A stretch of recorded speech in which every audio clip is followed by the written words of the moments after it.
So I just walked back to the Mustang, and none other than Wayne Carini is here trying to get some tips on restoring automobiles. Well, you know, you got the switches in the center of the dash, the Home Depot. Yeah, exactly. American made. That makes it. I am legitimately embarrassed, but also amazed that he is looking at this car. Life is weird sometimes. Chris and Brandon Lowe just showed up, and they brought Marky Mark a little gift. His favorite thing ever. He's got a flat bill on the Beaver. Your Beaver's wearing a flat bill. A Beaver flap. Beaver flap. Oh no. Well, there's actually names for those. Yikes. I'm gonna take my Beaver and go. Well, it's said that the journey of 1,000 miles starts with one step. But in this case, journey of 1,000 miles starts with one fool. Just topped it off at the local Quick Trip, and I am headed to Rome to pick up Jacob. Here we go. Well, this could be an issue.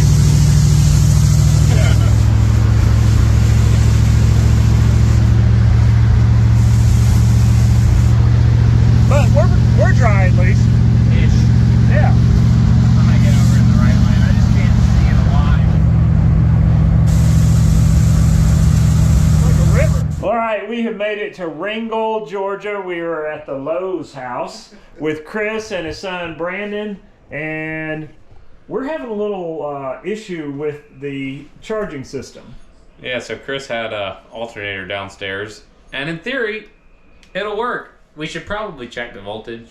I think his electric fan is drawing too much amperage, and the alternator's not charging the battery. So our headlights were slowly getting dimmer and dimmer on the last bit of the drive. And then the inverter kept alarming low battery, and so we tried unplugging everything, turning It's everything clearly off, charging but some, because you drove it from Noonan. yes, So it doesn't like the headlights and the electric fan. So I should have brought the mechanical fan, but did not. And it's after 10 o'clock, so we can't stop at a parts store. Chris had an alternator in his basement, and the Mustang has a GM alternator on it, so we're in business. maybe. If it works. We have another one in storage. Yeah. It's just on my Camaro. Go get it. Hopefully we're good, because we want to keep driving. Otherwise, we're going to be staying in Ringgold, Georgia. So we got a Chevy Wagon charging up the battery on the Mustang. Got a different alternator stuck on there. That's the old one. And in theory, we should be good, but we might be staying in Ringgold and heading out in the morning where we have some daylight, where headlights aren't required. We'll see. All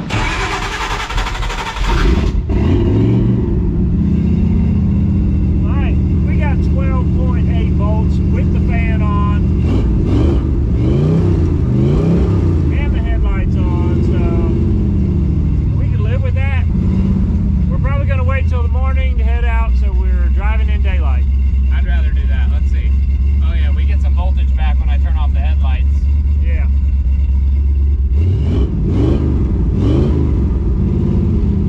Well, we decided to spend the night, or maybe the car decided we were spending the night, at Chris Lowe's place.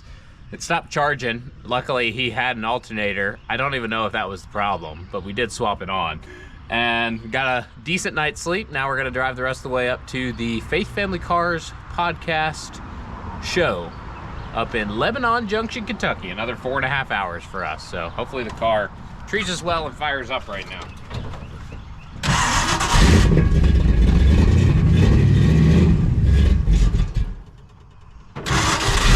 It's a little cold-natured.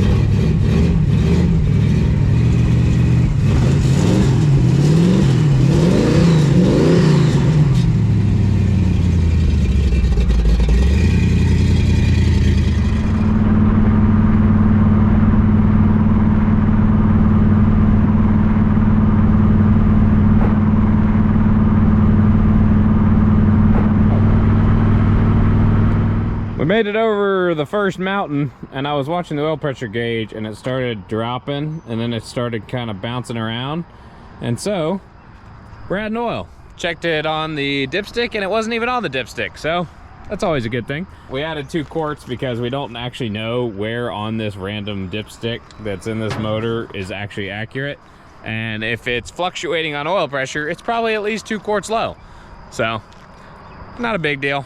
Glad I caught it instead of just driving without looking at the gauges.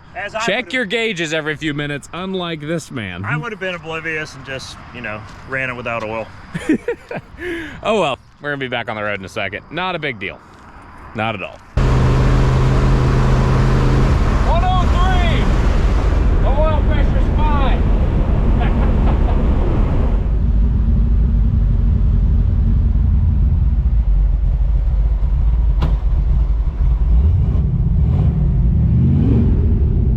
Starting to break up a little bit. I think it's balanced spark plugs. So we're gonna stop at an O'Reilly Auto Parts and buy some spark plugs and probably change them in the parking lot.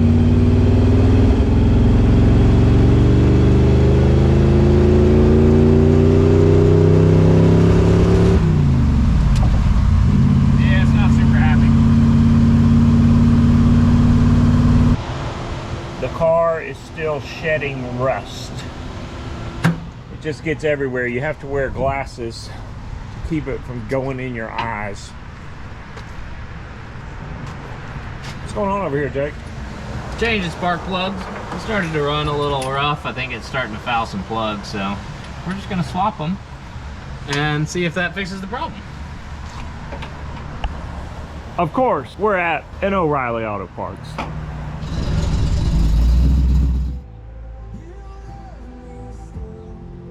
Man, is another Chevy here to help us? Yeah. What's going on, brother? Drive a Ford. Howdy, how are you? Good. Hey, check out that hat. See you, Michael.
I got pulled over. I was running 76 and a 60. The Mustang just wants to fly. But he didn't give us a ticket, so that's a win. Nice officer. Here we go.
Well, we made it, which is surprising. Yeah. Yeah. We're alive! Through a monsoon, Uh, charging problem, anything else? it's been one thing after another.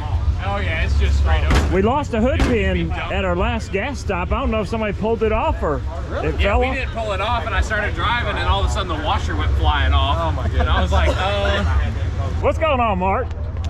How are you? Okay. You guys made it. Yeah, can you believe it? What? Yeah, that's I was flood worried control. that I Flood didn't touch control? it before Yeah. we left. Yeah. Because normally Yeah. I kind of prepare the car, so I was like, yeah, we'll see what happens. It was mostly prepared. We're here with Daniel Honeycutt with Rev'd Garage, and he's going to tell us about his truck. All right, well, this is my 1972 GMC Sierra Grande custom camper Longhorn.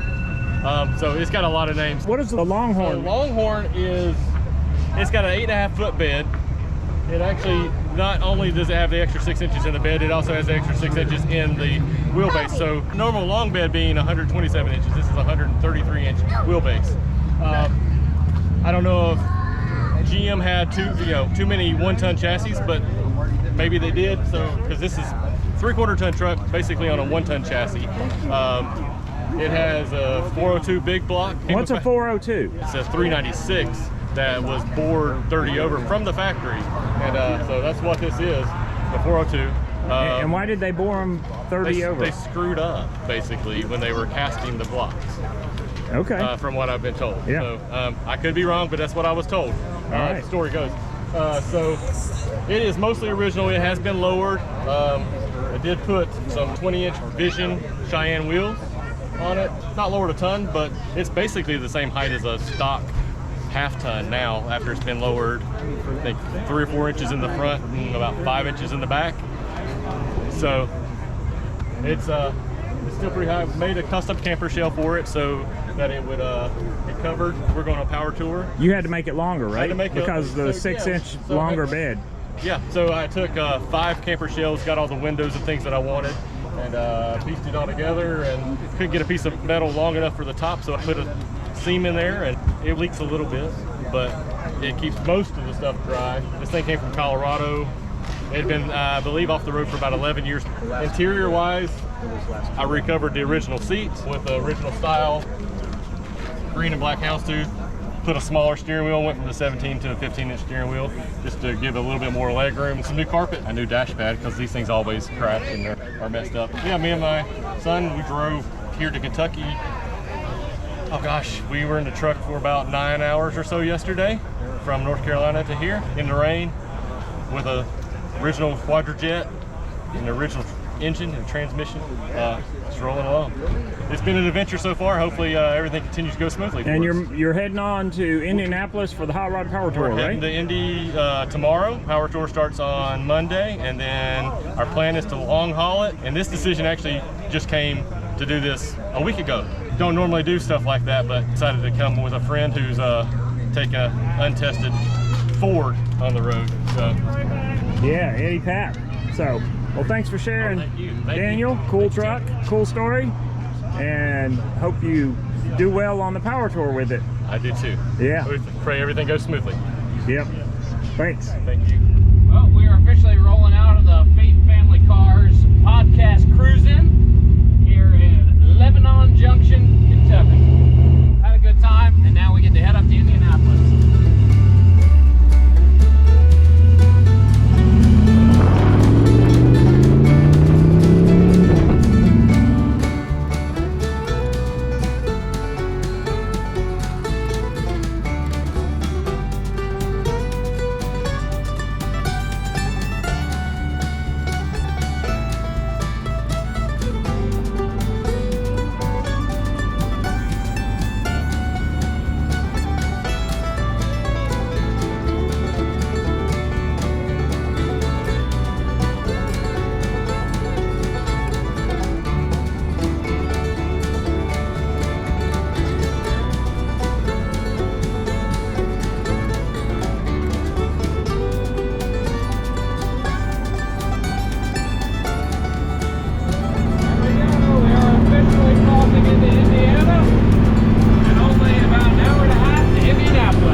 to stop in at a Sonic on our way to a hardware store to get a new hood pin because one of our hood pins disappeared at a gas station. We didn't even open the hood. We left and then I saw the washer fly off. So we pulled over and found a random piece of metal. And in theory, that worked. Actually, it did actually work. In practicality, it worked. Yes.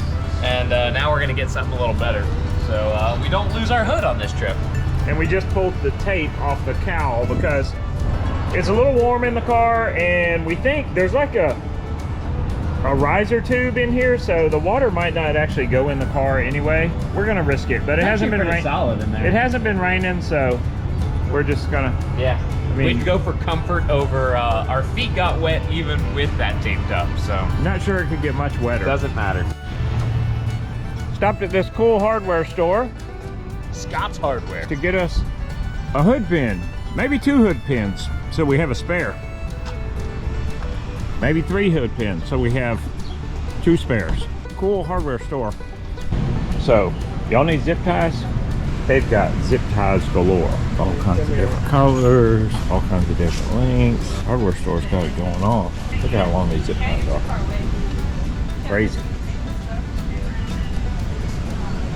I love hardware stores. I mean, I love Lowe's and Home Depot, but hardware stores, like, they're just so interesting. They have such a wide variety of stuff that you don't find at Lowe's or Home Depot. Yeah, if you're north of Louisville and need some hardware, check out Scott's Hardware. Scott's Hardware. They had an autographed picture of Al Borland on the fridge in the back. It's a good place. Yeah. Tool time. Oh no.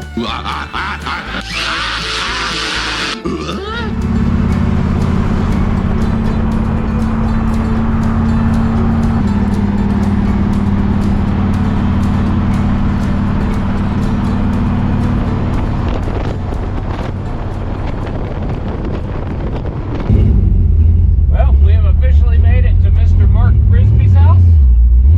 The car is running a little weird, but just rev it up and it's fine.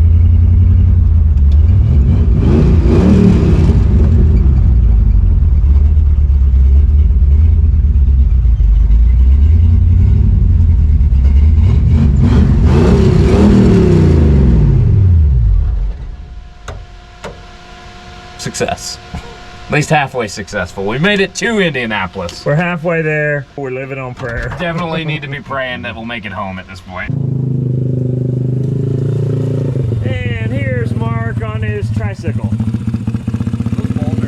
He's got a cool one. Does it have reverse? No. Well, they should have added that. You can get them with reverse. Well, we spent the night up here at Mark Frisbee's place up in Indianapolis, Indiana. Got a great night's sleep. I've had a very chill start to the day, but it's time to do a little bit to the Mustang. I cleaned it out this morning because it was just absolutely disgusting inside.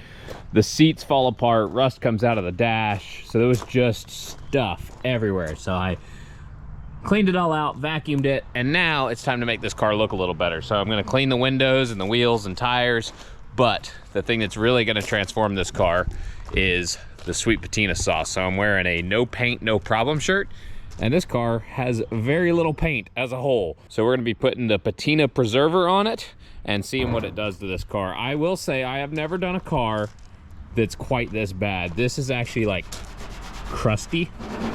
You can hear that it's got texture to it. So I have no idea how this is gonna work.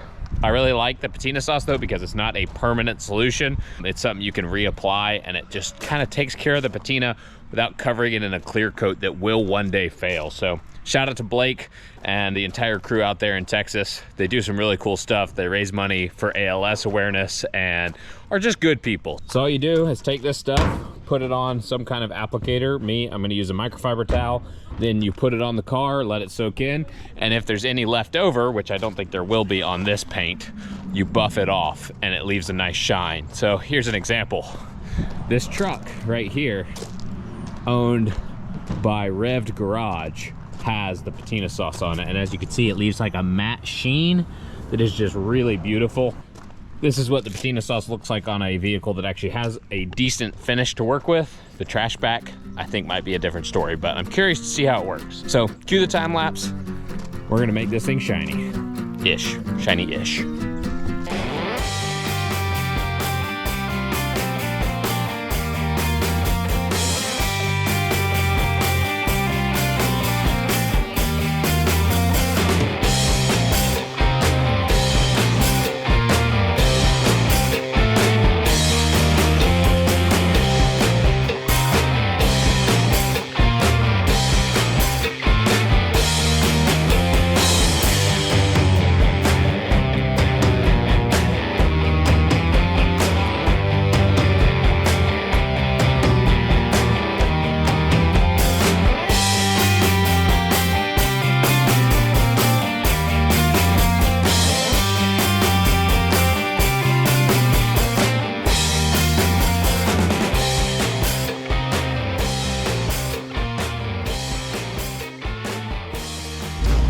Well, I had to put a straw hat on because it is hot outside. You got Jamie and Beth driving off in Annabelle, Mark's square body truck. And boom, check out the Trashback. It is shiny. I mean, like actually pretty shiny up there considering how crusty the thing is. So that is a big win right there. I'm letting it cure, letting it dry. This stuff goes on and it's pretty wet. It's kind of like a little bit tacky. So you let it dry a little bit and then you come back with another microfiber and buff the rest of it off. Not that we're gonna be doing much buffing on this car necessarily. But yeah, I like it. It is a thing of beauty. You can see the fender my dad painted doesn't quite look as patinaed as the rest of the car, but the rest of it turned out really cool, including the bullet hole right there on the quarter panel. The deck lid is off of a different car, so it actually still had a good bit of black paint on it, so it's actually really shiny. But the whole thing looks pretty awesome. Cleaned up the wheels, cleaned the bumpers and the windows. It turned out pretty good. And then there's this lunatic.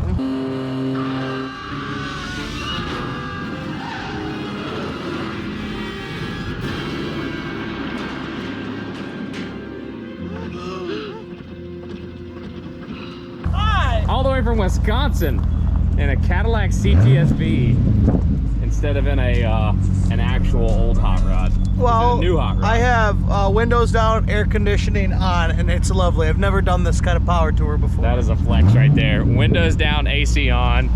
Then you got Dawson back here in a killer. What year is this one? 70. 1970. C10. It's bagged on big old freaking wheels. Those are huge. They're at least 20s. 22s. Dang. Yeah, he's flexing on the rest of us. That thing is awesome. With the vintage luggage in the back. I dig the truck. I appreciate it, man. Thank you. Thing is rad. It was a fun cruiser, that's for sure. I bet. Well, anyway, the sweet patina sauce is on the Trashback, so now all I gotta do is let it dry for a little bit and wipe it off. So, pretty rad. Well, there we go. We've buffed off the top layer so it doesn't get sticky like it will if you leave too much on there, and it really brought out the colors. You can see a lot of the blues and the maroons, so it doesn't just look like a rusty car anymore. You can actually see all the different things that are going on. And of course all the Bondo on this quarter panel. We'll just ignore that. But the black on the deck lid actually looks shiny again and a deep color. Oh, and look at Beth here, our host, is wearing a sweet patina hat, so she's on brand. But also clean the wheels and tires. They're looking nice and fresh. But I really love the way these fins look with the blue and the maroon. It's just makes everything look so much better. The only downside is it made my dad's patina match job not actually match the car. I think it's close enough. It's close enough from a distance. But the hood is wild. It's super textured and it's crazy to see all the different colors and stuff coming through. So if you're looking for something to do to your patina car, please do not clear coat it, especially not a wipe on clear coat. Go with the OG sweet patina sauce. It's something you can reapply and it doesn't ruin the finish. It's something that actually protects the finish and keeps it preserved like Mother Nature intended, instead of just completely covering it up and then that clear coat failing down the road and you being in a big mess. So Check out Sweet Patina for all kinds of car care products. I have used them on every single Patina car that I have ever owned, and I am a big believer in it. So yeah, car looks good. We'll be at Power Tour tomorrow, hopefully in the QA1 booth. So hope to see some of you guys out there. Chris and Brandon Lowe just showed up and they brought Marky Mark a little gift. His favorite thing ever. He's got a flat bill on the Beaver. Your Beaver's wearing a flat bill. A beaver flap. Beaver flap. Oh no. Well, there's actually names for those. Yikes. I'm gonna take my Beaver and go. What are you doing down here, Jake?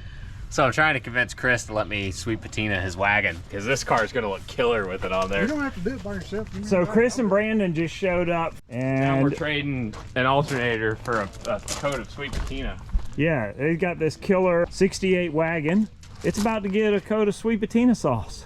It's probably not going to use as much as the No, it's going to Trashback use way because less than that car did. the Trashback soaked up so much of it because it's like a sponge. The rust Porous rust, yes.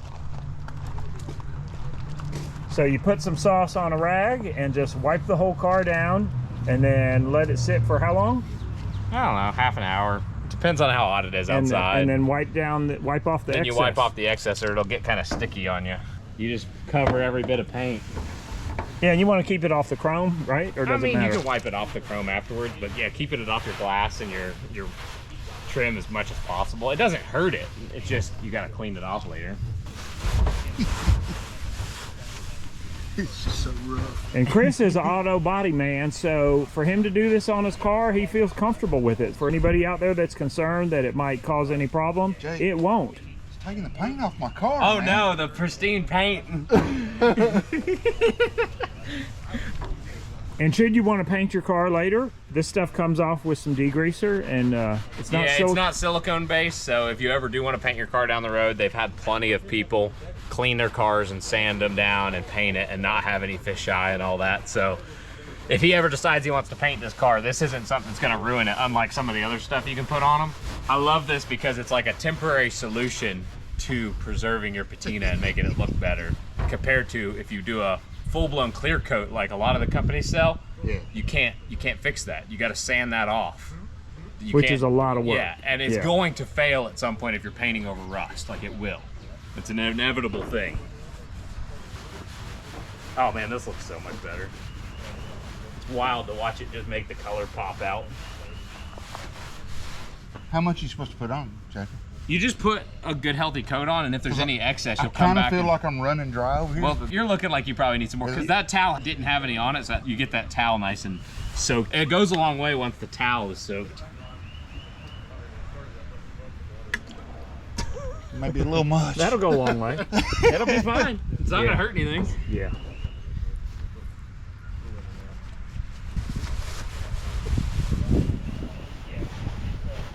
I had a friend of mine in the hospital. I love the screw holding the Chevelle. Yeah, isn't that awesome? That's the way it was when I got it. It's perfect. You're saying you had a friend in high school doing what? He would use baby oil on his Trans Am. Baby oil. Diddy would be proud. He would have loved that car. A little too much, probably. Don't be the guy caught with baby oil. Bad things will happen to you. The roof is really going to be wild to watch. Yeah, so the roof is the only thing that has not been painted. And I love the paint on the roof. As I just wipe oil all over it.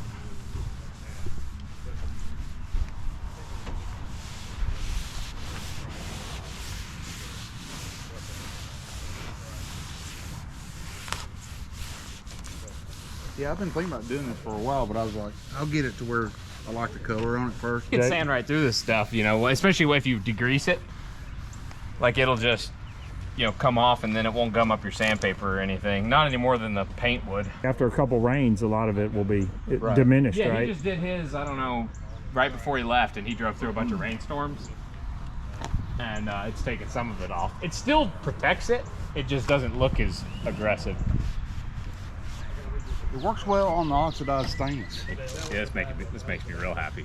Look at the difference side to side. Oh yeah. Crazy. I'll have to get me some. I'm a big fan of it. Because I've used linseed oil before, and linseed oil is just gross and sticky and smells terrible. And so I don't know what they've added to this, but it just works so well. What do you think, Chris? I think it looks good.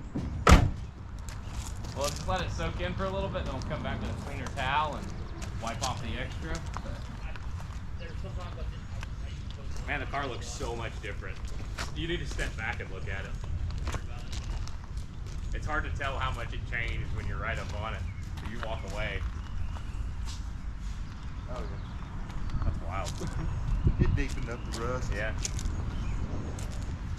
Color-wise. We need to clean your wheels. Now that we've got the car covered in patina sauce, you gotta clean the tires too. So we're gonna clean the wheels and tires, make everything look nice and shiny together. Makes a big difference on these old cars. Everything is all in here.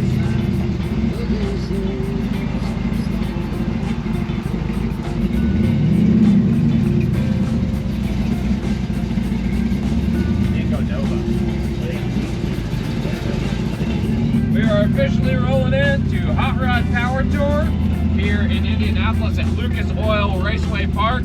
Got a bunch of killer cars in front of us, a bunch of killer stuff behind us. It's always great to be surrounded by old cars.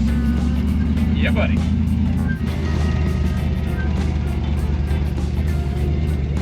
Are they on the one line? You're cheating, man. Well, he put us in, he told us to go in 2 lanes. Yeah, it doesn't look like you're here though. But I think most people get out of your way.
We claim it's the world's worst running and driving Mustang Fastback. I think it might actually be. Especially if you saw like the wheels on the floor. If you look up at the roof from the inside, this is fiberglass, and it's just gonna fall apart. So keep fiberglass the inside of it to keep it from falling apart. Hey, I love this. We are officially at Hot Rod Power Tour, right in the QA1 booth in the Midway, which is hilarious for a car like this. But as always, the thing is getting tons of attention because people just love seeing a ratty fastback. You got Project Mullet. They're actually printing out a photo from this little silver HP printer of the Trashback here at Hot Rod Power Tour. So shout out to them. He's on YouTube and Instagram if you want to check him out. But car made it in, only died once. Luckily, some nice people gave us a push start because the flywheel is struggling a little bit, but we made it. We're here, so that's a win.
So I just walked back to the Mustang, and none other than Wayne Carini is here trying to get some tips on restoring automobiles. Well, you know, you got the switches in the center of the dash, the Home Depot. Yeah, exactly.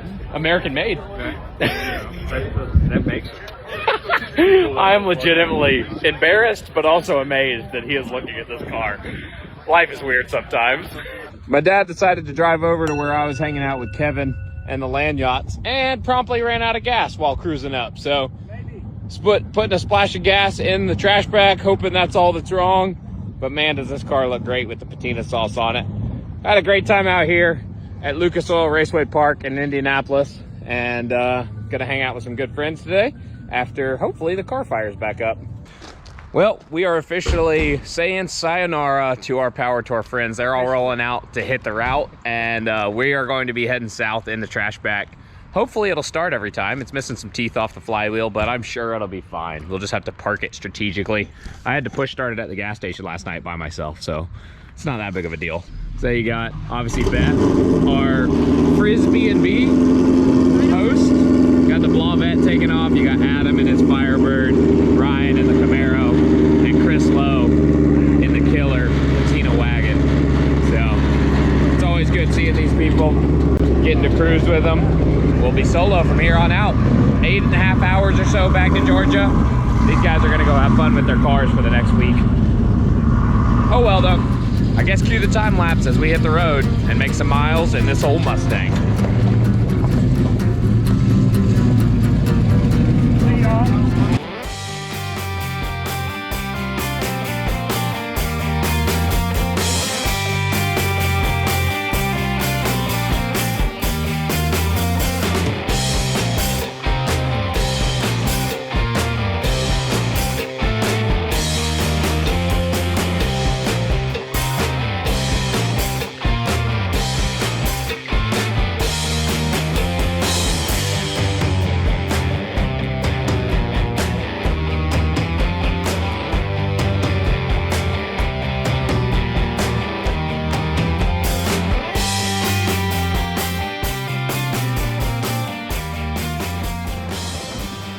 Ran out of gas. No gas gauge, so if you keep a couple gallons of gas, which this is 2 gallons, you know that you have 2 gallons out when the car dies. It's not good to run out of gas when your starter or your flywheel, they're not working together, but On a hill. we made sure we crested a hill and pulled over out of the road so we'll dump a little in the carburetor as well. Yeah. I'll try to fill up the float bowls. it looks like enough of a hill to where we can make it happen. Yeah, I think we'll be in fine shape. Yep. So we could wait for the fuel pump to pump it into the carburetor and fill the bowl, or you could fill the bowl through that hole, and then you pretty much have instant gas going to the engine. So there's a big reservoir here. There's one on the back. The back is just for your larger 2 barrels. And it takes quite a bit. Now, because the bowls are full, we're listening to make sure a car doesn't come up behind us, hopefully. Doesn't matter at this point. We're committed now. We're gonna start it in second. No, in first. As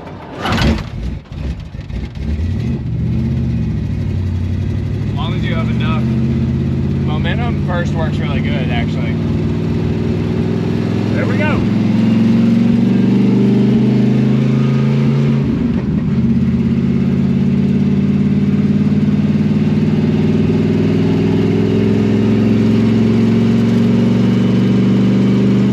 So we are now at my cousin's house, Kevin Jacobs, in Jasper, Indiana, where Sally was born and raised.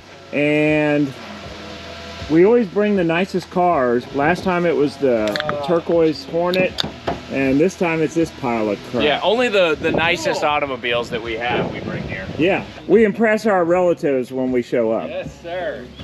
We're from Georgia. You expect some redneckery. That's the accent fender. Dude, that is. Somebody must have bonded that thing 40 years don't touch ago. it too much. 40 years ago and never that's sanded custom. Yeah. That's custom. Well, there's right accent there. walls in houses. We have an accent You fender. know the best thing about this car, you'll never find another one like it. No, that is true. It's one and only. You know what the nice thing is about this car? Me neither. Kevin has fed us. We're about to head out towards Rome, Georgia for the remainder of the trip. And Kevin's heading to Florida tonight with his son, Cody, because he's starting his residency in Florida. Is it okay if I put you on here? Yeah, sure. Okay. I can edit it out if you say no. Dr. J. We're about to head out. Thank you for lunch, and Hopefully the car starts. hopefully we'll make it. So we got to roll start it, so we can't just like say goodbye. Oh, we don't and have to. It might start. Yeah. Good seeing you, cuz. Take care. So we ran out of gas. My dad's pushing the car. We're gonna make it into the gas station, so we'll be just fine. Well, we did make it to the gas station. Filming was a little chaotic. We were trying not to get hit by a semi or arrested by the police officer that was driving by. But we're at a gas station without having to walk, and that's a win. We only pushed the car like 20 feet. Timed it to perfection. Got some help from a couple people. Yeah, a guy named Dakota. So shout out Dakota. You have a cool name and you're a legend. He actually pulled over and jumped out and helped me push it to the gas pump. So I think he was driving a Dakota. yeah, he was. He was in a Dodge Dakota, funny enough. I bet that was on purpose. So we've got our spare gas back. We've got a full tank. We can do like almost 200 miles. 200, yeah. So it's only getting like 13 miles to the gallon. It should be doing way better, but it's running like crap, so. Yeah, we'll probably try to do 250 and run out again. Sounds good. Perfect plan.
Jake and I have just been having church here in the car watching Phil Robertson's celebration of life. Yeah, that dude is pretty happy now.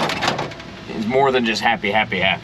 Oh yeah. Man, the life he lived is pretty incredible, and the things that he actually accomplished and did by just leading by example and turning his life over. It's pretty amazing to Who watch. knew we could have church riding down the road in the Trashback? You can have church anywhere if you want to. And hey, we're pulling into a gas station with the engine running. Yeah, this time we're not coasting in. This time we actually did it right. We stopped in plenty of time. Well, we're officially descending Mont Eagle down towards Chattanooga, Tennessee. The old Trashback's rolling along at about 80 miles an hour.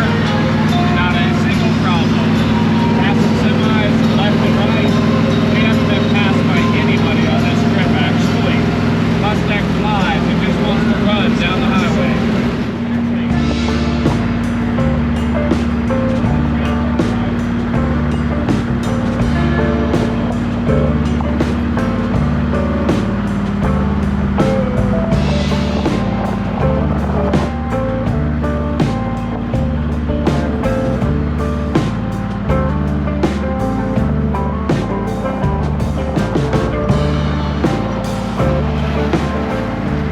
Well, we made it home. Did we have some trouble? Yes. The starter stopped starting, so from Indy all the way home, we had to roll start the car. We ran out of gas 3 times. We got a little wet, but hey, we were able to drive through it. Overall, we had a great time hanging out with friends, going to the Faith Family Cars Cruise-In, and day 1 of the Hot Rod Power Tour. And we successfully completed a 1,200-mile road trip in a car that probably shouldn't have even been on the road. Even getting over 100 miles an hour, we'll count that as a win. Thanks for following along as we continue to improve this 60-year-old Fastback along with our other projects. Please remember to subscribe, like, and comment, and we'll see y'all on the next one.